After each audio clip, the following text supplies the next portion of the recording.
উত্তরায় milestone school and কলেজে যুদ্ধবিমান বিধ্বস্তের ঘটনায় মসজিদে মসজিদে বিশেষ দোয়া ও মোনাজাত অনুষ্ঠিত হয়েছে। এতে মর্মান্তিক দুর্ঘটনায় নিহতদের রুহের মাগফিরাত ও আহতদের সুস্থতা কামনা করা হয়।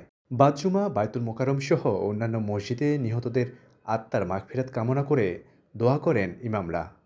শোকাহত পরিবারগুলোকে শোক সহ্য করার শক্তি দিতে মহান সৃষ্টিকর্তার সান্নিধ্য চাওয়া হয়। এছাড়া এ দুর্ঘটনায় আহতদের সুস্থতা কামনা করেন হাজারো মুসল্লি।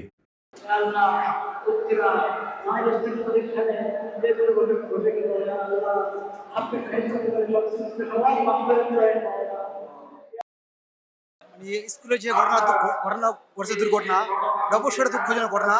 এই জন্য মানে সমস্ত শ্রেণীর লোক, শিশু থেকে নিয়ে বৃদ্ধ পর্যন্ত সর্ব শ্রেণীর লোক এই ঘটনার জন্য, দুর্ঘটনার জন্য সবাই দুঃখিত, সবাই বেদনাদায়ক। তো যার ফলে আজকে জুম্মার দিন আমাদের আব্দুল মালিক হুজুর বাইতুল মাকাররম জাতীয় মসজিদের খতিব, উনি খুব ভারাক্রান্ত ছিলেন এবং খুব দুঃখ প্রকাশ করেছেন এবং উনি জাতির কাছে উনি দোয়া চেয়েছেন যাতে আল্লাহ তাআলা যারা মৃত্যুবরণ করেছেন তাদেরকে আল্লাহ তাআলা যেন শহীদের মর্যাদা দান করেন। তো আমরা তার সাথে সাথে আমরা এই দোয়া কামনা করি যারা এই দুর্ঘটনাতে মৃত্যুবরণ করেছেন, আল্লাহ পাক তাদের সকলকে শহীদের মর্যাদা দান করুক এবং যারা অসুস্থ আছেন, হাসপাতালে ভর্তি আছেন, তাদেরকে আল্লাহ পাক সেবায় কুল্লিয়া দান করুক।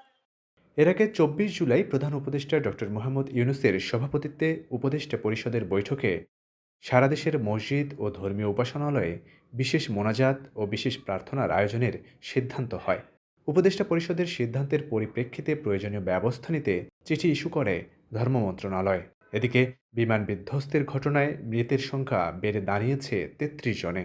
সবশেষ তথ্য অনুযায়ী শুক্রবার আরও ২ শিক্ষার্থীর মৃত্যু হয়েছে।